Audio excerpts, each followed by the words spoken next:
का सिलसिला जारी रहेगा। अगले सेशन में भी, इसके बाद और उसके बाद तीसरे सेशन में भी 3 सेशन है। पहले सेशन की शुरुआत के लिए ओवर टू सोनल जी। बहुत बहुत शुक्रिया अनुराग जी। अब इस कार्यक्रम की शुरुआत करने जा रहे हैं। पहला सेशन ये हो रहा है, हमारे साथ स्वाति चोपड़ा जी हैं, तो उनसे जुड़े ही सवाल होंगे, शहर से जुड़े ही सवाल होंगे। और चूंकि हम नीमच आए हैं, जैसे मैंने पहले भी बताया कि हमारी ये यात्रा पूरे मध्य प्रदेश में चल रही है, हर जिले में पहुंचने की हमारी कोशिश है और वहां के जो विधानसभा वार मुद्दे हैं उनको समझने की कोशिश है। स्वाति जी, आपके साथ मैं शुरुआत कर रही हूं। पहले तो बहुत सारा स्वागत है आपका INS 24/7 हरिभूमि के इस कार्यक्रम में, आपने वक्त दिया, साझा किया, इसके लिए। स्वाति जी, क्या मुद्दे इस बार विधानसभा में होने वाले हैं? आपको नगर पालिका अध्यक्ष होने के नाते वो कौन से बड़े मुद्दे लगते हैं कि इस बार जनता आपको चुने, एक बार फिर से मौका दे, क्यों? बोलिए प्लीज। भारतीय जनता पार्टी की जहां तक बात करूं, पिछले 14 वर्षों में जो विकास हुआ है और साथ ही साथ जो भारत में 9 वर्षों में जो 9 साल बेमिसाल माननीय हमारे प्रधानमंत्री मोदी जी के नेतृत्व में रहे हैं, मुझे लगता है कि पूरी जनता ने, पूरे देश ने ये देखा है कि चाहे वो कोरोना काल रहा हो या उससे पहले वाला या उसके बाद वाला, हर दिक्कत में ऐसा नेतृत्व हमें मिला है जहां पर हर दिक्कत का सामना पूरे देश ने मिलकर अच्छे से किया है। और वो नेतृत्व है हमारे माननीय प्रधानमंत्री जी का। साथ ही हमारे जो माननीय मुख्यमंत्री जी हैं, उनकी भी जो सोच रही है, जो मध्य प्रदेश एक बीमारू राज्य था, आज वो मध्य प्रदेश को हम स्वर्णिम मध्य प्रदेश बोलते हैं। तो जो बदलाव है वो सबने देखा है और जनता का जो जुड़ाव है वो भी सबने देखा है। ठीक है, तो चलिए, मैंने चूंकि कहा कि शहर की समस्याओं से शुरू करूंगी और आपने तारीफ की मुख्यमंत्री जी की, जाहिर तौर पे करना भी चाहिए, लेकिन इस बीच नाली की समस्या से लेकर नीमचवासी जूझ रहे हैं, कह रहे हैं इस बार सफाई नहीं हुई। तो मैं आपसे समझना चाहूंगी कि ऐसी क्या वजह थी कि सफाई नहीं करवा पाए? जी देखिए, सफाई की जहां तक मैं बात करूं, 11 महीने जो हुए हैं परिषद को, 12 महीने आज ही हुए हैं। जितने काम नगरपालिका ने स्वच्छता को लेकर किए हैं, जो मुहिम चलाई है, उसे नजरअंदाज करना ठीक नहीं होगा। विकासनगर की मैं बात करती हूँ, 22 साल भर में 22 साल नहीं हो पाई। 22 साल से जो वहाँ पर नालियाँ गंदी थी, मैंने वहाँ पर ओटले तुड़वा के खड़े रह के सफाई करवाई है और रहवासियों ने मुझे आकर बोला है कि 22 साल से यहाँ पर कोई सफाई करने नहीं आया, घरों में गंदा पानी जा रहा था। ऐसे जगह जगह नालियों की सफाइयाँ हुई है। बड़े नालों में जलकुंभी की एक समस्या है जो व्यापक समस्या है और मैं चाहती हूँ कि उसका जो समाधान हो। इससे पहले भी बीजेपी थी नगर पालिका में? जी, 2.5 साल प्रशासक काल था और उससे पहले बीजेपी थी, उससे पहले कांग्रेस थी और उसके पहले भी कांग्रेस थी। पहले कांग्रेस थी और फिर बीजेपी, इसका मतलब कांग्रेस को नकार दिया तो आपको दिया, यानी अब आपकी बारी है। नहीं, बीजेपी थी ना, इससे पहले बीजेपी थी। मैं वही कह रही हूँ आपसे कि क्या इतना समय कम पड़ा?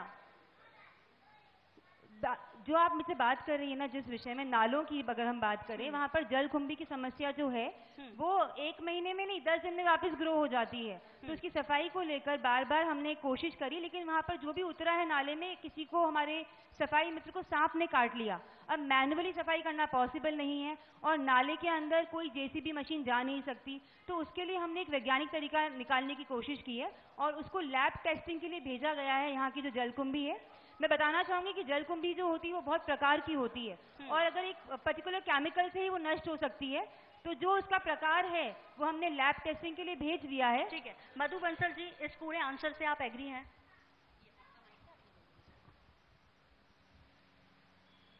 बड़ा ही हास्यास्पद इनका जवाब है।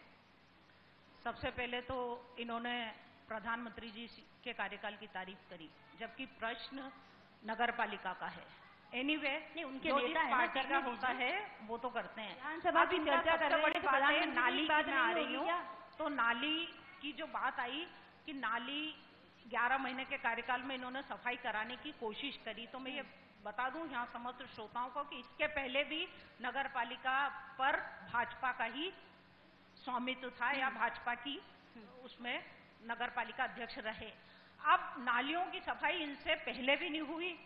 20 साल से भारतीय जनता पार्टी यहाँ पर शासन कर रही है, तब भी इनसे केवल मात्र नगर का विकास 47 रैंक यूं ही आ गया। नालियों की इंडिया में 47 रैंक यूं ही आ गया है। एक मिनट आप बोले तब मैं नहीं बोली, मेरा बात ठीक है, कंटिन्यू प्लीज।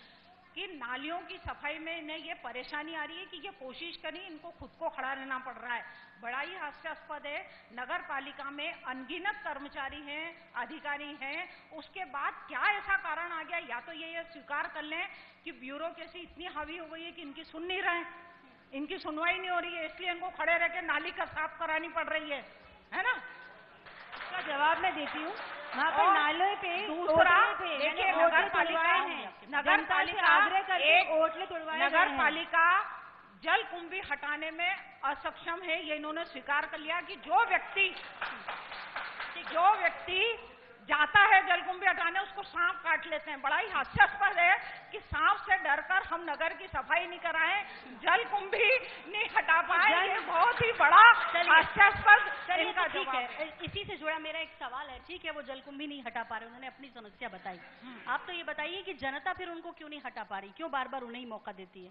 क्या वजह है कि आप लोग? जनता हटाएगी। अभी आप देखिए, विधानसभा चुनाव आ रहे हैं, जनता पूरी तैयार बैठी है, केवल वोट डालने के तक का ही इंतजार है। पहले भी यहाँ पर कांग्रेस की नगरपालिका रही है, उसके बाद भारतीय जनता पार्टी को चुना गया, और अभी इन्हें जब मौका दिया गया तो सिर्फ और सिर्फ मैं बता दूं कि प्रत्यक्ष प्रणाली से जब भी चुनाव हुए तब नगरपालिका अध्यक्ष कांग्रेस का चुन के आया, और अभी भी इनको नकारा जाता। परंतु अप्रत्यक्ष प्रणाली में इनके द्वारा जो किस तरह से भारतीय जनता पार्टी ने कांग्रेस के विधायकों को खरीद फरोख्त कर सरकार गिराई, वैसे ही ये इसी तरह से आप अपने विषय से भटक रही है। प्लीज, जो विषय है उसी पे बोलिए। नहीं, विषय है उसी पर मैं बोल रही हूँ। और अपन अभी नगर समस्या के लिए बात करिए तो अपन उसी पर बात करें। इस तरह से ये चुन के आए, और अब आने वाले समय में जैसे ही मतदान सही लोकतांत्रिक प्रणाली का इस्तेमाल होगा और मतदान होगा, नहीं तो आप मुझे एक जवाब दे दीजिए। आप ईवीएम के जो नतीजे आएंगे उसको स्वीकार कर लेंगी या उसमें भी कोई शंका शुबा करेंगी? देखिए, वो तत्कालीन परिस्थिति पर निर्भर करेगा कि यदि, देखिए ये तो आज का प्रश्न ही नहीं, अभी तो वोट डल नहीं रहे, ये तब देखा जाएगा कि हम प्रश्न करते हैं या नहीं करते हैं। हाँ। अगर आपका बिल्कुल पारदर्शिता के साथ चुनाव होंगे तो हम ये नहीं कह रहे हैं कि हम ईवीएम पे प्रश्न चिन्ह खड़ा करेंगे। डायरेक्ट इनडायरेक्ट हमने पहले भी नहीं किया है मधु ईवीएम पे प्रश्न चिन्ह। देखिए, नगर पालिका के चुनाव हुए 1 साल पहले, क्या कांग्रेस पार्टी ने ईवीएम पे प्रश्न चिन्ह लगाया? क्या नहीं लगाया? नहीं, चूंकि कांग्रेस ने ईवीएम पर कोई प्रश्न चिन्ह लगाया, जब पारदर्शिता से नहीं होते हैं तब लगाया जाता है। ये निर्भर करता है कि किस समय किस परिस्थिति में कैसे चुनाव हुए। अगर आप पक्ष में आए तो गलत हुआ है। ऐसा नहीं हुआ है। हमने नगर पालिका चुनाव में ईवीएम पर कोई प्रश्न चिन्ह नहीं लगाया, जबकि हम अल्पमत में हैं। ईवीएम पर प्रश्न चिन्ह लगाने का। ठीक है मधु जी, कुछ एनर्जी बचा के रखिए। मुझे कुछ तरह की जानकारियां मिली हैं, दावेदार हैं, बहुत सारी शुभकामनाएं, क्योंकि आपके यहाँ तो बहुत सारे दावेदार हैं।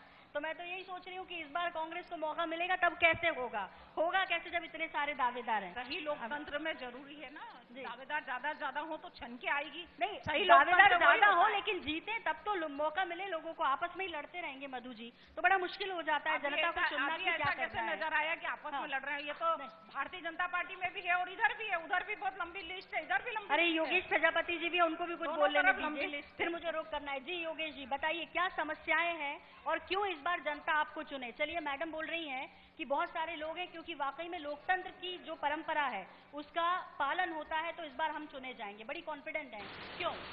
नगर पालिका माननीय अध्यक्ष जी ने बहुत अच्छी बात कही कि 15 साल हमारी सरकार को हो गए हैं और प्रशासक कार्य चल रहा है, और उन्होंने अपने कार्यकाल को एक साल बताया। तो ये हास्यास्पद ये कि इनसे पूर्व का जो कार्यकाल ये अपना नहीं मान रहे हैं उसको। मतलब इन्हीं की पार्टी के अध्यक्ष ने गलत काम किया, उन्होंने खुद ने स्वीकार करा।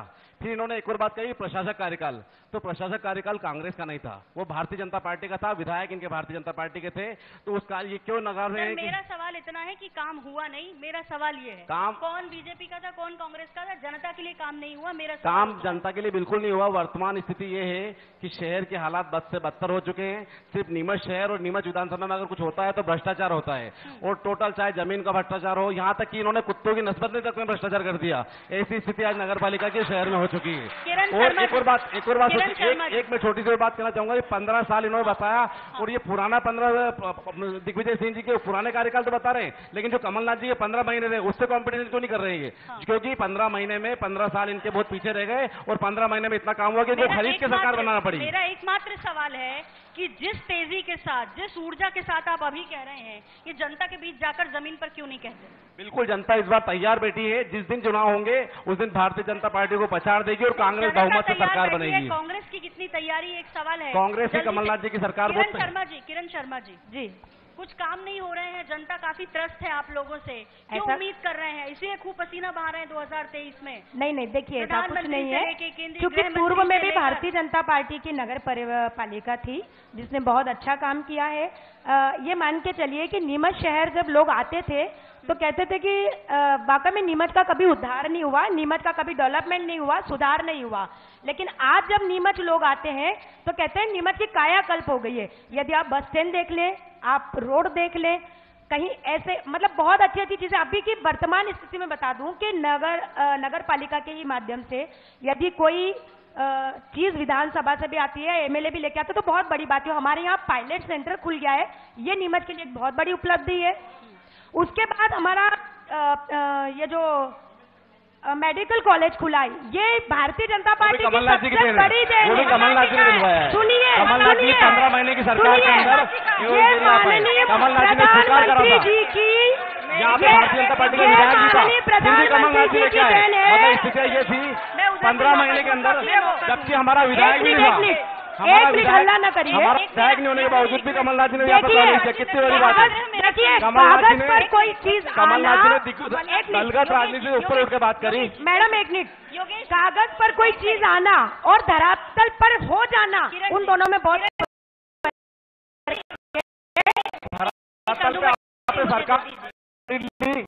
सर प्लीज शांत रहिए, एक मेरी रिक्वेस्ट है, ये जो 3 कैमरे लगे हैं इससे सीधा प्रसारण। सर मैं आपको माइक दी, सुनिए मेरी एक रिक्वेस्ट है आप लोगों से, कृपया प्लीज, ये इस पूरे कार्यक्रम का सीधा प्रसारण देश देख रहा है। आप लोगों को दोबारा देखने का, रिकॉर्डिंग के लिए मौका भी देंगे। अभी लाइव आप दिखाई दे रहे हैं। नीमच कितनी शांति से चीजों को सुनता है और जिम्मेदार उसके जवाब देते हैं, उतनी अपेक्षा आप लोगों से है। कृपया बनाए रखिए। हम चूंकि रैली में नहीं है, हम यहाँ पर सिर्फ संवाद करेंगे, इसीलिए संवाद 2023 नाम है और मैं यही उम्मीद कर रही हूँ। किरण जी जल्दी से अपनी बात कंप्लीट। बहुत अच्छा सौंदर्यीकरण हुआ है, नीमच बहुत अच्छा शहर बन चुका है और नीमच में हर समस्या का समाधान किया गया है भारतीय जनता पार्टी के द्वारा। मैं आपको बता दूं, बंगला बगीचा की जो विगत 60 साल से उलझी हुई थी, बंगला बगीचा की समस्याओं से निजात भारतीय जनता पार्टी की सरकार ने दिलाई है, किसी ने नहीं दिलाई है। ये बंगला बगीचा समस्या की बहुत जटिल समस्या थी जिसको भारतीय जनता पार्टी ने सुलझाया है। बाकी कांग्रेस की सरकार ने 8 दिन पहले प्रस्ताव, झूठा मोटा प्रस्ताव करके इन्होंने भेजा, क्योंकि 4 महीने बाद चुनाव हो रहे हैं और ये कह रहे बंगला बगीचा हमने सॉल्व कर दिया। बंगला बगीचा की समस्या क्या वाकई में उसका समाधान हो गया? बंगला बगीचा की जो समस्या है उसका समाधान भारतीय जनता पार्टी ने ही किया, वही नहीं है। और सबसे अच्छी बात ये मैडम, फिर मैं आपको दूंगा कि अब हमारे यहाँ पर जो पहले समस्याएं थी, मूलभूत सुविधाएं नहीं दी जाती थी, आज की तारीख में जो भाजपा ने वादा किया था कि वहां पर सड़कें होंगी, वहां नालियां होंगी, वहां लाइटें लगेगी, वहां ड्रेनेज होगा, सारे काम करा दिए गए हैं। हर बंगला बगीचा एरिया में सड़कें हैं और सारी सुविधाएं उपलब्ध कराई। मालिकाना हक कब मिलेगा? उसके लिए भी प्रस्ताव, संविधान जो था उसका प्रस्ताव, स्वाति जी इतने दिन से प्रस्ताव पास हो भी गया, उसमें कुछ विसंगतियां रह गई, उसके लिए भी हमारी चर्चा हो गई और माननीय सीएम साहब ने बोला है कि जल्द इसका सरलीकरण होगा। जो व्यवस्था पर चलिए, तो सीएम की घोषणा पे एक बार और उम्मीद कर लेनी चाहिए क्या? बिल्कुल करनी चाहिए। विगत 60 सालों से नहीं, जो काम 60 सालों से कांग्रेस की सरकार नहीं कर पाई थी, बंगला बगीचा की समस्या एकमात्र भारतीय जनता पार्टी की सरकार ने की है। भारतीय जनता पार्टी गलत पार्टी भारतीय जनता पार्टी की सरकार ने की है। कांग्रेस ने 60 साल तक उसका सिर्फ और सिर्फ यूज किया है। कांग्रेस कभी चाहती ही नहीं थी कि बंगला बगीचा समस्या का समाधान हो। कांग्रेस की मेरा कहना है कि पिछले, आपने खुद ने स्वीकार करा कि पिछले 18 साल से आपकी सरकार है, 18 साल तक जनता जूझ रही है और आप कह रहे हो कांग्रेस, अगर आप जनता से जनता है कि जवाब देगी, सरकार को किसी ने किया है तो भारतीय जनता पार्टी की सरकार ने किया है। ऊपर डाल के और नेहरू जी को बीच में ला के आप जगह बच नहीं सकते। किसी विषय पे नहीं जाना चाहती हूँ, मैं बात कर रही हूँ। ये बात स्वीकार करें, आपने ये स्वीकार करना पड़ेगा कि 18 महीने के अंदर आपकी हालत ये है कि 18 साल।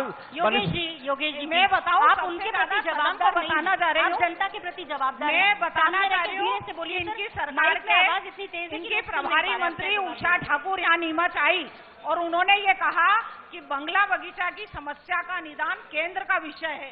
सबसे बड़ी हास्यास्पद प्रभारी बात मंत्री उनकी प्रभारी मंत्री कह रही है और ये बोल रहे हैं। अब देखिए, अभी स्वाति जी ये कह रही है कि बंगला बगीचा की समस्या का समाधान हो गया और इन्हीं की बात ये खुद काट रही है। इन्होंने अभी कुछ दिनों पहले समाचार पत्रों में ये कहा है कि बंगला बगीचा के लिए सुझाव आमंत्रित हैं। यानी सुझाव आप किसके लिए ले रहे हो? यानी कि समस्या का समाधान नहीं हुआ इसलिए आप सुझाव ले रहे हो। तो एक तरफ आप ये बोल रहे हैं कि सुझाव आमंत्रित है और दूसरी तरफ आप ये कह रहे हो कि समस्या का समाधान हो गया। सही बात यह है कि 2017 में, जो मार्च 2017 में मसौदा तैयार किया गया और व्यवस्थापन की उसमें खामियां अनेकों हैं, उसको लेकर इन्होंने जब वो उसको राजपत्र में प्रकाशित करवा दिया और जब पूरे नीमच में बवाल मच गया और आज खामियां तो तभी होगी जब उस काम को करेंगे। काम ही नहीं किया तो खामियां कैसे निकाल पाएंगे समय? तब जाके इन्होंने सुझाव आमंत्रित कर रहे हैं। अब ये खुद परिषद में ये कह रहे हैं कि बंगला बगीचा की व्यवस्थापन, आपके जो नेता हैं वो सिर्फ प्रेस नोट में, आपके जो नेता है सिर्फ ट्विटर पे, आपके जो नेता है सिर्फ सोशल मीडिया पर, जब ये करना छोड़ देंगे और जमीन पर उतर जाएंगे तो जनता को ऑप्शन मिल जाएगा। फिर जमीन पर ही कांग्रेस काम कर रही है। एक सवाल मेरा स्वाति जी से है, स्वाति जी से उसके बाद यहाँ जितने लोग बैठे हैं की भूमिका में सबको भी सोशल मीडिया के प्लेटफॉर्म पर भी रहना जरूरी है और जनता के बीच में भी हम लगातार लड़ाई कर रहे हैं, हम लगातार आंदोलन कर रहे हैं, हमने गिरफ्तारियां भी दी है, जेल भी गए। ठीक है, कहना अतिशयोक्ति होगी कि हम केवल सोशल मीडिया पे कांग्रेस नहीं, नीमच के रिजल्ट्स में पिछली बार के देख के आई, अभी रिसर्च कर रही थी नीमच के बारे में तो मुझे ऐसा लगा, इसलिए मैंने कहा। लेकिन मैं आपसे समझना चाह रही हूँ, बहुत कॉमन सी समस्या मैडम, पेयजल की, जिस पर हर नागरिक का अधिकार है, वो क्यों नहीं दिला पा रहे आप लोग? पेयजल नियमित क्यों नहीं मिल रहा? कांग्रेस के कार्यकाल में यहाँ पर नलों में पानी नहीं आता था, बिजली नहीं आती थी, बुरे हाल थे।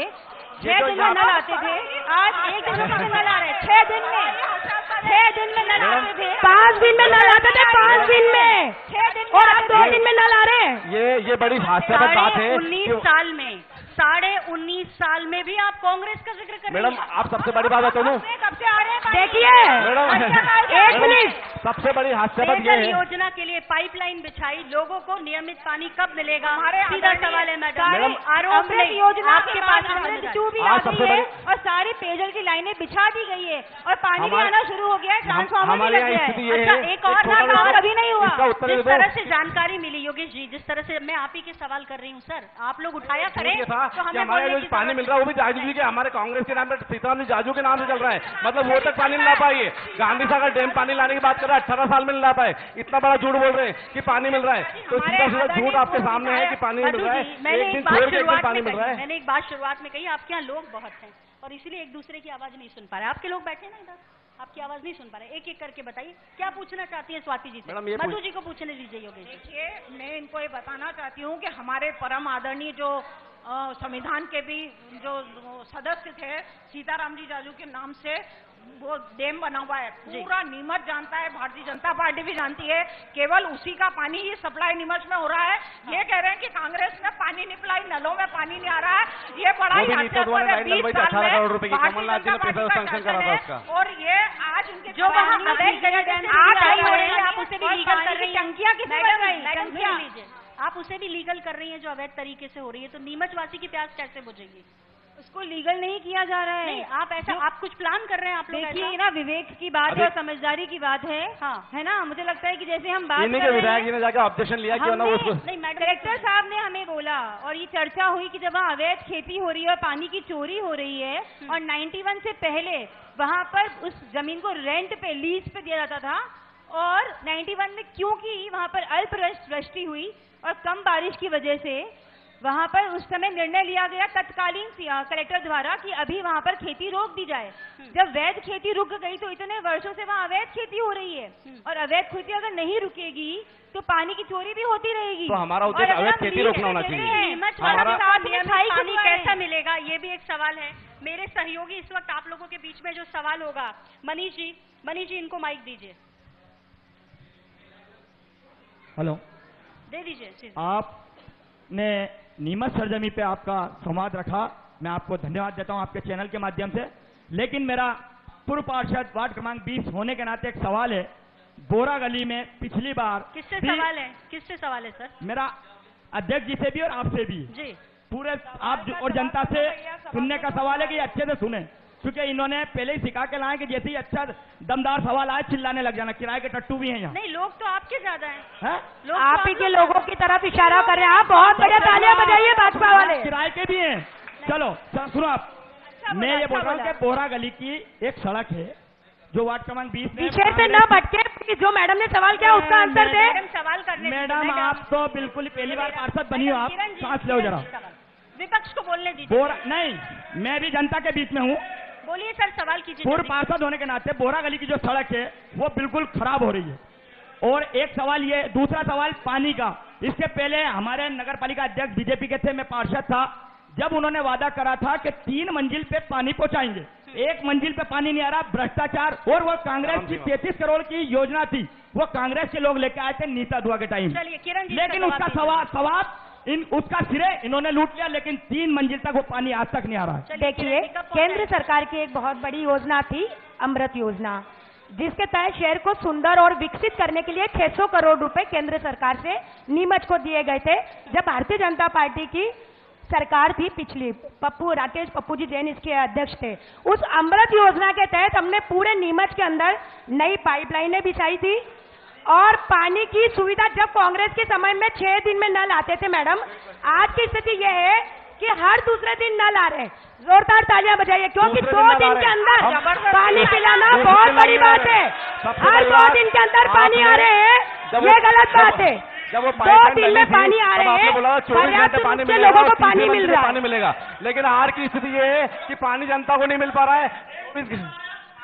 देखिए, कांग्रेस का डैम था, लेकिन माननीय स्वर्गीय खुमान सिंह शिवाजी का जो डैम है ठीकरिया डैम, वो भी भारतीय जनता पार्टी के द्वारा ही बनाया गया है। और वहां से 18 करोड़ अभी एक बहुत बड़ी योजना आ रही है, पाइपलाइन। आपने देखा होगा, शायद आप आए होंगे रोड पे, सभी जगह पाइप बिछे हुए थे।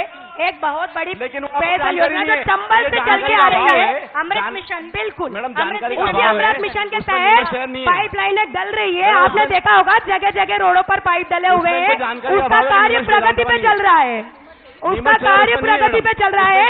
और आप जाते समय देखते हुए जाइएगा, मुझे बड़ी खुशी होगी। बंसल जी कुछ कहना चाह रही हैं, बोलिए। मैडम, आपको जानकारी का आप तो पिछले 7 साल में कुछ कर नहीं पाए, और जो कर रहा है उससे करने नहीं दे रहे। और वो पाइपलाइन 7 साल में कुछ नहीं कर पाए, उसमें पहले और जो कर रहा है उसी को उंगली बता रहे हैं। भ्रष्टाचार कर दिया इन्होंने, जो लाइन डली थी वहां तक भ्रष्टाचार हुआ। उस पाइपलाइन की वजह से आज जनता को पानी नहीं मिल पाया। 65 करोड़ का उपयोग किया इन्होंने, अपनी जेबें भरी। आज स्थिति है, अरे हमारी सरकार ने इतना कराया तो सही, तुमने तो 20 साल राज करने के बाद में भी पानी के लिए जनता को त्रस्त कर दिया, रोडों की स्थितियां खराब कर दी। रोड भारतीय जनता पार्टी की सरकार में बने। सीताराम जी जाजू के डैम से पानी पी रहे हैं, आज तक स्थिति ये है। बहुत अच्छा बोलती हैं, लेकिन प्लीज सुनने दीजिए सवाल। और आप जो बोल रहे हैं वो समझ जानकारी जनता को। नहीं, अरे मैडम नहीं, आप सुनिए ना मैडम। ये पानी मान रहे हो, पानी हटका खाल से जाजू जी के डैम से पी रहे हैं। ये वो नगर पालिका वाली देखिए, ये आज की कोई उपलब्धि ऐसी होती है कि आपकी सरकार ने की होगी, उससे कई गुना उपलब्धि हमारी सरकार की है। आप डैम को बार बार न बताइए मैडम। बिल्कुल डैम बना है, ठीकरिया डैम बना है स्वर्गीय खुमान सिंह शिवाजी का। आपको जानकारी का अभाव है कि उससे रेशम डैम भारतीय जनता पार्टी की सरकार में बना है। आपको जोर से दो डैम जो दिए हैं वो भारतीय जनता पार्टी की सरकार ने दिए। और जोर से बोलना अच्छी तरह आता है, लेकिन हकीकत इनको 2 डैम भारतीय जनता पार्टी की सरकार ने दिए हैं, एक रेतन डैम और एक स्वर्गीय खुमान सिंह शिवाजी का ठीकरिया डैम। हकीकत ये है 2 डैम भारतीय जनता पार्टी की सरकार ने दिए, मात्र 15 साल की सरकार में। आपको वोट किससे चाहिए? 1 मिनट योगेश, आपको वोट किससे चाहिए? बिल्कुल जनता से चाहिए। जनता से चाहिए, बिल्कुल। कृपया आप जनता के सवाल आने दीजिए प्लीज, मैं आपसे रिक्वेस्ट कर रही हूँ। ठीक है, आप पूछिए, बोलिए। देखिए, ये तो निर्विवाद तथ्य है कि 18 साल से शिवराज जी ने काम किया, इसलिए उनकी सरकार है। एक बात, जो कांग्रेसी पार्षद यहाँ बैठे हुए और जो सवाल खड़ा कर रहे हैं, तो मैं कांग्रेसी पार्षदों को बताना चाहूंगा कि 14 में से 8 कांग्रेसी पार्षदों के वार्ड में हमने कार्य शुरू कर दिए हैं। ये हमारी भारतीय जनता पार्टी की सरकार। आप तो खुद ही कांग्रेस में थे, आप तो खुद ही कांग्रेस में, और वो कह रहे हैं इसलिए पार्टी बदली। पहले खुद ही वो कह रहे हैं इसलिए पार्टी बदली। और दूसरी बात, ये विपक्ष के लोग, आप कांग्रेसी विपक्ष के नेता एवं मधु जी बंसल से ये पूछिए, क्या कारण है कि आपके 14 पार्षद होते हुए भी 11 पार्षद हमको परिषद में समर्थन करते हैं? आप कई क्योंकि कहीं ना कहीं से वो भी दिल से भारतीय जनता पार्टी से जुड़े हुए हैं। जनता पार्टी ने प्रदेश की सरकार खरीद ली, भारतीय जनता पार्टी ने प्रदेश की कहीं ना कहीं हमारे विकास जनता पे विश्वास नहीं है, कहीं ना कहीं खरीदी हुई सरकार पे विश्वास है। हमारे विकास के आप जनता के बीच में जाओ, कांग्रेस में आप पैसों में सरकार मत बनाओ, आप जनता के बीच में जाओ, समर्थन यहाँ पे भी खरीद ली। बोलेंगे तो नहीं सुन पाएंगे। मैं आपको बता मेरी दूं, व्यथा को समझिए। ये टीवी चैनल पे दिखाया जा रहा है शो, जनता को कुछ भी समझ में नहीं आ रहा, वो चेंज कर देगा चैनल। आप समझिए, नीमच को सुनना चाहते हैं लोग। हम लोग इतनी दूर से आए हैं सर, थोड़ा सा हमारा सम्मान कीजिए। कांग्रेस पार्टी के जीते हुए पार्षद जनहित के मुद्दों पर हमेशा, भले ही भारतीय जनता पार्टी का अध्यक्ष हो या अन्य पार्टी का, दलगत राजनीति से ऊपर उठकर वो तो 14 में से 11 क्यों? 14 में से 11 क्यों? 14 के 14 समर्थन क्यों नहीं करते? 14 में से 11 क्यों समर्थन करते? ना कि आपके भ्रष्टाचार के मुद्दों पर, आपके भ्रष्टाचार के कारनामों पर, मुद्दों पर, कांग्रेस के जनहित के मुद्दों पर 14 में से 14 समर्थन क्यों नहीं करते? शहर हित के मुद्दों पर मेरा सवाल ये है, मेरा सवाल ये है, 14 में से 14 समर्थन क्यों नहीं करते? बोले भारत माता की। क्यों करते हैं? 2000 सर, आप लोगों की आवाज वहाँ तक कांग्रेस से आया, आप भी बोल लीजिए। कांग्रेस से आए हुए, जब वो खुद स्वीकार कर रहे हैं हमारे 11 मिलते हैं, तो आप खरीदी, आप पैसों के दम पे सरकार चलाते हो। मनीष जी एक एक करके। सर कृपया शांति बनाए रखें। सर मेरी रिक्वेस्ट है, कृपया शांति बनाए रखें। मैं आई हैव अ पॉइंट। सबसे जरूरी बात मैं बोलना कांग्रेस चाहूंगी से आए यहाँ हुए पर, मधु जी हाँ, आप लोगों को भी मिला था ना अभी, आप लोगों को मिला था ना अभी वहां से मिला भाई। आप आम जनता हैं, तो देंगे। आम जनता, मनीष जी आम जनता के पास ले जाइए, आम जनता के पास। हेलो जी बोले। कृपया शांति बनाए रखें। मेरा सवाल नगर पालिका अध्यक्ष माननीय स्वाति जी चोपड़ा से है जी और किरण जी दीदी से है। जैसा उन्होंने बताया कि बंगला बगीचा की समस्या विगत 60 साल पुरानी है, तो जहाँ तक मेरी जानकारी में है, बंगला बगीचा समस्या शायद 1977 की देन है। और जब प्रदेश के मुख्यमंत्री माननीय वीरेंद्र कुमार जी सगलेचा थे, भारतीय जनता पार्टी की सरकार थी, जब से बंगला बगीचा समस्या नीमच शहर में उत्पन्न हुई है। इसमें कांग्रेस का किसी भी प्रकार से कोई दोष नहीं है। कांग्रेस ने समय समय पर इन समस्याओं का निदान करने के लिए प्रयास किए हैं। दूसरा माननीय स्वाति जी ने बोला कि हमने जितने भी अवैध जो बंगला बगीचा रहवासी हैं वहां हमने सड़क, बिजली और पानी पहुंचा दिया है। तो मैं इनको जानकारी देना चाहूंगा कि इससे पूर्व जो नगर पालिका थी, उससे पूर्व जो नगर पालिका थी और उससे पूर्व जो नगर पालिका थी, 2 नगर पालिका कांग्रेस की रही है और दोनों ही नगर पालिका में बंगला बगीचे में सड़क का निर्माण भी हुआ है, बिजली पानी भी पहुंची है। सर छोटा पूछिए सवाल, ये इसी के बारे में पूछना चाह रहे हैं ना स्वाति जी, आपने समझा इनका सवाल। सर कई लोगों को मौका देना है, सवाल छोटा रखना। धन्यवाद। बताइए। देखिए, बंगला बगीचे की जो समस्या है, अगर उसका आप खुद कह रहे हैं कि 1979 से प्रॉब्लम स्टार्ट हुई है और जब उसका निराकरण इतने वर्षों में कांग्रेस के कार्यकाल में नहीं हुआ और 14 वर्षों में बीजेपी के कार्यकाल में हुआ, तो जवाब तो साफ है कि निराकरण बीजेपी ने किया, पहला। दूसरा मेरा जवाब सुनने, जवाब एक करके आप जो कहना चाहते हैं उसके बाद सुनिए। मैं जनता की तरफ से पूछना चाहता हूं कि 3 नगरपालिका चुनाव में आपने वादा किया था कि हम बंगला बगीचा की समस्या हल कर देंगे, लेकिन इन 18 साल की सरकार में सिर्फ 1200 लोगों की समस्या हुई, 30,000 लोगों की समस्या हल नहीं हो पाई। आप गलत बोल रहे हैं, आपके पास आंकड़े सही, आप जो आंकड़े बोल रहे हैं ना, वो आप आंकड़े 2 गलत आंकड़े बोल रहे हैं। कुल मिला के 6,000 जो प्रकरण हैं उसमें से 3000 आवेदन आ चुके हैं, 1400 का निराकरण भी हो गया है। तो आपके आंकड़े सही नहीं है, पहली बात तो। दूसरी बात है, जो छोटी मोटी समस्या आ भी रही है ना, वो समस्या का भी निराकरण हम ही करेंगे। पहले भी समाधान हमने किया था, निराकरण भी हम करेंगे। ठीक है, कोई सवाल है? जी सर। ना समाधान आप लोग कर पाए ना निराकरण आप लोग कर पाएंगे।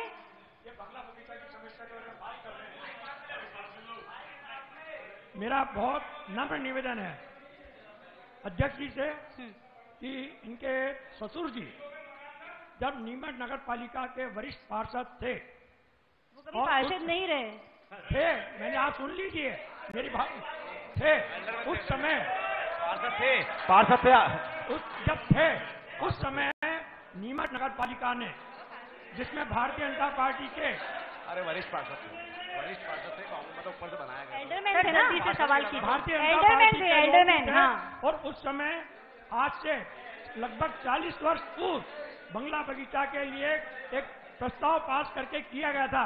उसके बाद जब भारतीय जनता पार्टी की सरकार बनी, उनने उस प्रस्ताव को क्यों नहीं मंजूर किया जब चुनी हुई नगर पालिका ने प्रस्ताव किया था? चलिए इसका जवाब किरण जी आप दे दीजिए, आपके पास है इसका जवाब। बिल्कुल है।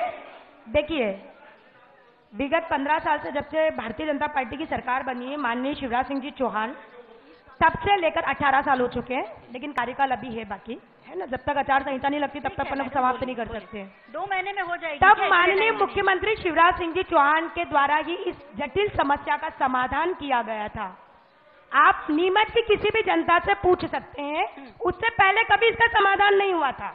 नीमच की किसी भी जनता से पूछिए आप कि यह समस्या का समाधान यदि हुआ था तो भारतीय जनता पार्टी की सरकार ने किया था। और उलझ गई समस्या वास्तविकता और उलझ गई है। समाधान निराकरण, समाधान और निराकरण दोनों ही भारतीय जनता पार्टी की सरकार ने किया है। वो समस्या उलझा दिया आपने। आपने जो जनता थी उनको टैक्स इतना लगा दिया, आपने उनको किराएदार बना दिया, जो मालिक थे उनको किराएदार बना दिया, बंगला बगीचा से इतना टैक्स लगा दिया कि एक आदमी को साल भर का 80,000 रुपये टैक्स करना पड़ रहा है। तो आपको जानकारी नहीं है कि उसके किराएदार बना के छोड़ दिया। कोर्ट में बता दूं सदन को कि कोर्ट में भी वसीयतनामा, स्टाम्प, हिज्जानामा, ये सारी बात की प्रोसेस है मैडम, लेकिन शुरुआत जो की थी भारतीय जनता पार्टी की सरकार ने की थी, और अभी जो समस्या तक निराकरण हुए भारतीय जनता पार्टी की सरकार ने किया है, किसी ने नहीं किया है। ये हिब्बानामा भी भारतीय जनता पार्टी की सरकार करेगी।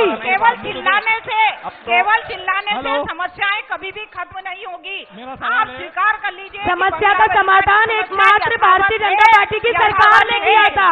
आज आप लोग भारतीय जनता पार्टी की सरकार ने किया था समाधान और निराकरण। किरण जी और मधु जी एक चीज सुन लीजिए, आप जहाँ आज कुर्सी पे बैठे हैं वो जवाब देने की कुर्सी पर है, वो विशेष तौर पर, और आपको सुनिए, मैं बैठी हूँ ना मैडम, मेरी सुनिए या इन लोगों की सुनिए, उन पर मत जवाब दीजिए, नहीं तो क्या है संवाद नहीं हो पाता। सर जल्दी से सवाल, मेरे फिर नेक्स्ट सेशन का समय है। मैं ना बीजेपी कांग्रेस की बात नहीं कर रहा हूँ, मैं सीधा सवाल नगर पालिका माइक थोड़ा सा पास लगा लीजिए सर। हमारी नगर पालिका अध्यक्ष महोदय हैं, और ये अगर कहती विकास की बात कर रही हैं कि विकास बीजेपी ने बहुत करा है, और ये नगर पालिका के अध्यक्ष की कुर्सी पे बैठने के बाद भी अगर नाली की सफाई के अंदर इनको सफाई देना पड़े तो विकास कहाँ हुआ है? उसके अलावा ये कहते हैं कि मैंने किरण जी बोल रही है कि बगाने का नीमच का कायाकल्प हो गया है। अब मैं इन दोनों से पूछना चाहता हूँ कि इन्होंने बगाने में कब कदम रखा था, कब आई थी तो वहाँ पे? देखिए, बात सिर्फ आपके बगाने क्षेत्र की नहीं है, पूरे नीमच शहर की है। हम घर में 10 काम लेते हैं, उस घर में भी एक आध काम छूट जाता है, 8 के 8 ही काम नहीं होते हैं। पूरे नीमच शहर का विकास हुआ है, भारतीय जनता पार्टी ने किया है। मेरा पूरा सवाल हो जाने दीजिए, आप जाकर के देखिए वहाँ गड्ढे कितने हो रहे हैं। आपके मनवाने से और उनके न मानने से कुछ नहीं होना है। अभी तो चुनाव में कुछ ही समय शेष है। लोग कीचड़ में हैं, 70 साल से इतने कीचड़ में। अगर आपने विकास किया है तो 11 महीने में आप वो वार्ड में जाके देखिए, वार्ड स्वाति जी आखिरी सवाल है। 25,000 लोगों को आखिरी सवाल है। बगाना में रोड बना है, शायद आपको ध्यान कर रहे, ऐसे नहीं हो पाएगा। बगाने के अंदर चारों तरफ सीसी रोड बने, भाई कुछ तो हाँ कर लो, ईश्वर से डरो, भगवान भोलेनाथ से डरो। पहली बार बगाना में अंडरब्रिज का रोड बना है स्वाति जी, सालों में नहीं बना। स्वाति जी एक सवाल है, शायद आप उसी रोड से चलकर आए होंगे, उसी रोड से आए होंगे ना चलकर। स्वाति जी, MOS उल्लंघन को लेकर यहाँ पर सवाल उठते हैं, उसके लिए कब प्रयास करेंगे? MOS के उल्लंघन को लेकर मैं ये बोलना चाहूंगी सभी लोगों से कि भारतीय जनता पार्टी ने वो प्रस्ताव पास किया और किसी माननीय ने वहां जाके 323 में गरीबों के खिलाफ धारा लगा दी। कितने शर्म की बात है कि एकमात्र पार्षद पे बार बार आरोप लगाते हैं, जबकि शिवराज सिंह जी सरकार के पास जाके बोलते हैं कि हमने मुख्यमंत्री जी से मिल लिए, कई बोलते हमारे विधायक जी गए, तो एकमात्र पार्षद को काम नहीं करने दे रहा। एक सोचनी हंसी का बात है कि एक पार्षद के ऊपर आरोप लगाते कि उन्होंने रोक दिया, तो आपकी सरकार है, कलेक्टर आपका है, आपका मुख्यमंत्री है, तो आप हमेशा ये आप कब तक दोष देते रहेंगे, आप कब तक दोष डालते रहेंगे? आप पार्षद को दोष से अपनी जिम्मेदारी को स्वीकार करिए, आपका बहुमत है और आपने खुद ने कहा 11 पार्षद ने जबरदस्त किया, तो आपको सोचना चाहिए कि मतलब। अरे योगेश भैया, मैडम एक सा बोलना चाहूंगी एक लाइन में मैडम, भारतीय जनता पार्टी की इस बार की परिषद ने जो 345 प्रकरण 3 साल से लंबित थे, हमारी ही पार्टी ने सरकार की नवीनीकरण को सॉल्व कर दिया है इस बार। हेलो मैडम, मैं बताना चाहूंगा, इस सदन के माध्यम से बताना चाहूंगा कि कांग्रेस के बारे में भली भांति जनता जनार्दन जानती है कि कांग्रेस जो है मुद्दों को बनाए रखना चाहती है, उन मुद्दों को लेकर आती है चुनाव के समय और अपने वोट बैंक को तैयार करना चाहती है, ये सभी भली भांति जानते हैं। जैसे देखा जाए तो 370 का मुद्दा, देखा जाए तो कश्मीर समस्या का मुद्दा, लेकिन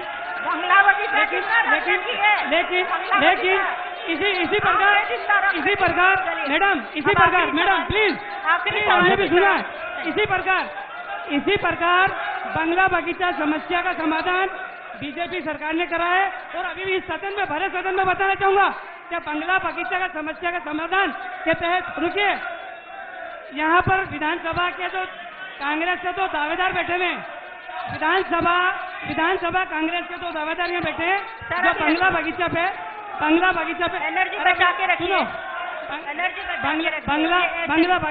बंगला बगीचा की समस्या को डिस्कस करें। संवाद का मतलब ही खत्म, मैं बता रहा हूँ, आप संवाद का मतलब ही खत्म, बंगला बगीचा पे शांति बनाए रखिए। सर मेरी रिक्वेस्ट है शांति बनाए रखिए। बंगला बगीचा पे बताना चाहूंगा कि कांग्रेस के तो रैलियां होंगी, अभी चुनाव है, एनर्जी बचा के रखिए, बचा के रखिए sir. I have lots of energy. Madhu ji एक सवाल आपसे, मैडम, जनता चाहती है नीमच की कि आपकी पार्टी में दिग्विजय सिंह भी अभी ये समझा कर गए कि एकजुट हो जाओ तो जीत जाओगे, ये कैसे उम्मीद जताएंगे या दिलाएंगे भरोसा जनता को कि इस बार हम एकजुट रहेंगे? हम हमेशा एकजुट रहते हैं। दिग्विजय सिंह जी ने जो कहा वो हमारे पार्टी के वरिष्ठ हैं, सभी एकजुट होकर चुनाव लड़ेंगे। जिस व्यक्ति को भी उम्मीदवार बनाया जाएगा, जिसे भी हाथ का पंजा मिलेगा, सारे लोग मिलकर पार्टी का संगठन उसके साथ खड़ा है, सब मिलकर हम उसे चुनाव जिताएंगे। चलिए, तो उम्मीद ये करेंगे कि कांग्रेस इस बार एकजुट रहेगी और बीजेपी में ज्यादा है, कांग्रेस में गुटबाजी कम है। अगले चुनाव में है या आने वाले वक्त में आपके लक्ष्य हैं जो अब इस बार वादा करके चुनाव मैदान में उतर रहे हैं जनता के बीच में? विधानसभा की अगर मैं बात करूं तो मुझे लगता है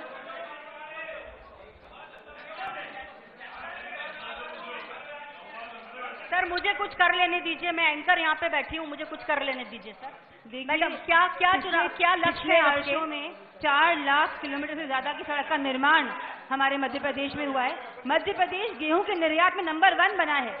जो मध्य प्रदेश बीमारू था वो गेहूं के निर्यात में नंबर 1 बना। इतने अच्छे काम हुए, लाडली बहना लाडली लक्ष्मी योजना लाई गई, अभी यार पटवारी घोटाला हुआ है, पढ़ाया लिखाया गया कि मध्य प्रदेश अभी जो एनसीआरबी के आंकड़े आए। मधु जी मैं पूछूंगी ना, आप बोलना चाहती है ना, एनसीआरबी रिपोर्ट पे बोलना चाहती है, बोलिएगा। आपका कंप्लीट हो गया मैडम स्वाति जी, आपका कंप्लीट हो गया? आपके लक्ष्य क्या हैं? नहीं बोलिए मैडम, बोलिए, बिना बोले। चलिए, आप इस बार अभी भीड़ यहाँ से ज्यादा है इसलिए कह रही है कि उन्हें बोलने दीजिए जल्दी से। ऐसा नहीं होगा मैडम, देखिए आँच को आँच नहीं याद होती और हम सब जानते हैं, सबका मन जानता है 14 वर्षों में मध्य प्रदेश बीमारू राज्य से क्या हो गया। और आज भी जो योजनाएं हैं सरकार की, किसान कल्याण योजना, संबल योजना, उड़ान योजना, उज्ज्वला योजना, लाडली लक्ष्मी योजना, लाडली बहना योजना, सारी योजनाएं हमारी है। और आप लोग, ठीक है स्वाति जी, एक सवाल है आपसे, लाडली बहना योजना 1000 रुपए, 1500 ये भी देंगे, ये तो सिलेंडर में भी कम, लेकिन आने के बाद मैडम 1 मिनट, आप युवा हैं, युवा अब नगर पालिका अध्यक्ष हैं, मुझे समझाइए 1000 रुपए में महिलाओं का सशक्तिकरण? हमारी बहनों की तो 2 किस्त डल चुकी है, इनकी अभी तक डली नहीं है। बहनों का सशक्तिकरण हो जाएगा, 2 किस्त डल चुकी बहनों के खातों में। सब समझदार लोग हैं, इनके अभी धरातल पे भी नहीं है। अगर हम देखिए नीमच में कोई आया है तो हम समझदारी से शांति से बात कर सकते हैं। हम लॉजिकल बात करें, तथ्यों के साथ बात करें, वो बेटर होगा। मेरा एक ही तथ्य है, अगर हमारे माननीय सीएम साहब ने अभी ये बोला है कि 1000 रुपए, फिर बढ़ा के 1250, फिर 1500, फिर 1750 और ऐसे करते करते 3000 तक की राशि ले जाई जाएगी। किरण जी, सिर्फ पैसे बांटते रहेंगे या कुछ सशक्त बनाने की भी भविष्य में योजना है? मेरी बात सुनिए, सशक्त बनाने के लिए तो माननीय प्रधानमंत्री जी ने बहुत सारी योजनाएं निकाली हैं, फिर भी पैसे बांटने पड़ रहे हैं ताकि उसके कारण नहीं, पैसे बांटना नहीं है। देखिए सरकार तो इनकी भी थी, इन्होंने पैसे क्यों नहीं बांटे? 15 महीने का मत कीजिए, है ना। इसलिए क्या होता है कि भारतीय जनता पार्टी की सरकार बहनों को किस तरह से सशक्त बनाती है वो आप स्वयं देख रहे हैं। हर एक फील्ड के अंदर 50% आरक्षण यदि बहनों को दिया है तो ये आप भी जानते हैं, हम भी जानते हैं।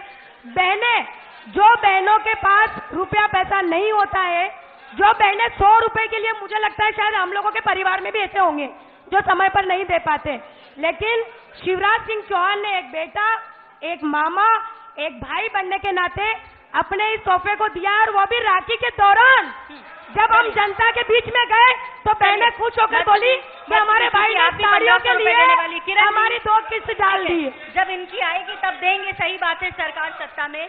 मधु जी, क्या ये वोटों को खरीदना नहीं हुआ? वो 1000, आप 1500, वो 3000, ये कब खत्म करेंगे? आपके पास कोई योजना है? प्रियंका जी, के पास कोई योजना नहीं, 60 साल की योजना नहीं थी, अब कौन सी योजना लाएंगे? मैं आपको बताना चाहूंगी सर, ये मैंने मधु जी को बिठाया हुआ है सर मंच पे। सर मंच पे बैठे हुए आपके प्रतिनिधि, थोड़ी शांति रखिए, बोलिए। मैं आपको बताना चाहूंगी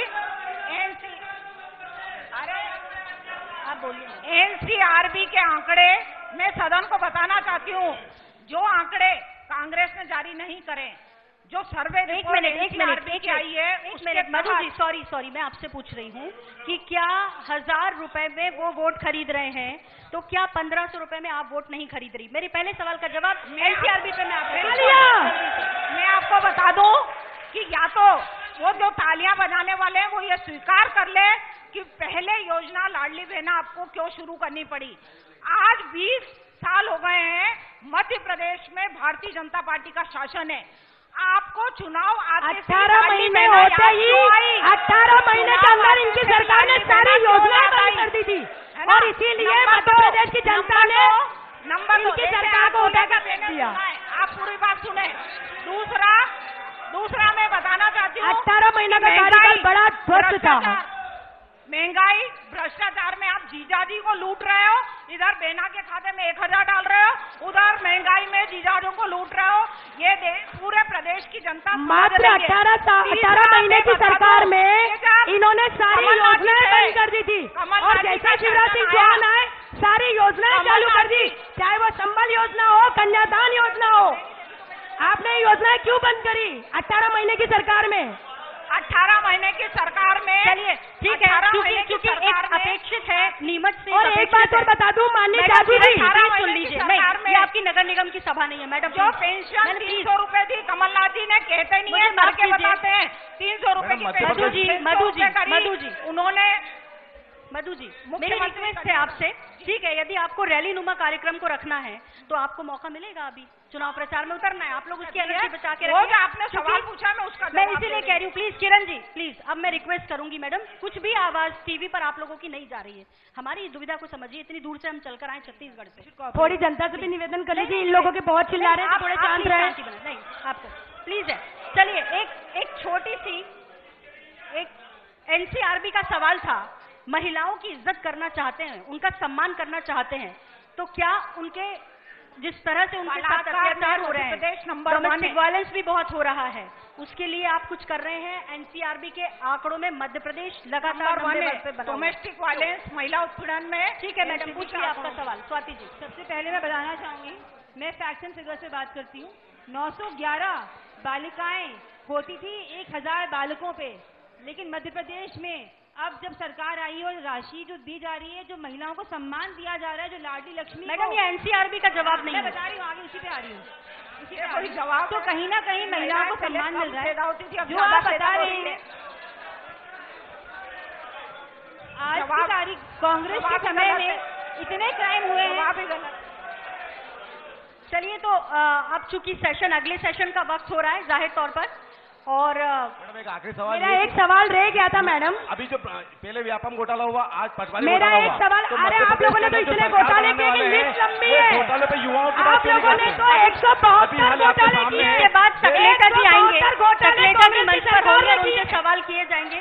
शांति बनाए रखिए। घोटालों छोटी की सी परंपरा सरकार है हमारे इस कार्यक्रम की कि जो हमारे अतिथि एक आते हैं एक और जो मेरा हमारे मेहमान यहाँ पे आते हैं, मेरा हम उनका प्रश्न रह सम्मान गया करते था। हैं। एक मिनट, सिर्फ मेरा एक ही प्रश्न है मैडम। मेरा एक प्रश्न ये था कि जिस व्यवस्थापन की बात हम कर रहे हैं वो व्यवस्थापन माननीय जादू जी यहाँ बैठे हैं। ठीक, चलिए जोरदार तालियां के लिए। ऊपर ऑन करो। चलिए धन्यवाद सोनल जी। क्योंकि एक परंपरा रहती है मेहमानों के स्वागत की, तो उसके लिए जो हमारे स्थानीय साथी है मनीष, हम उनसे बोलेंगे और साथ में सोनल जी से, क्योंकि तमाम महिला नेत्रियां हमारे साथ में है, साल और मोमेंटो देकर सम्मान करें परंपरा के लिए।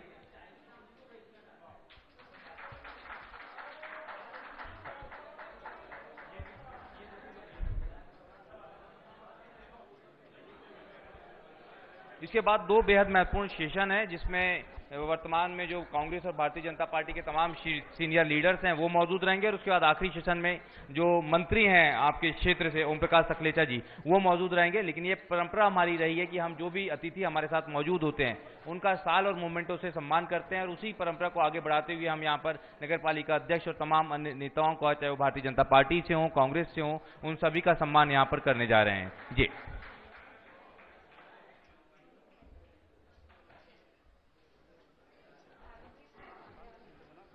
जल्दी ले जाओ।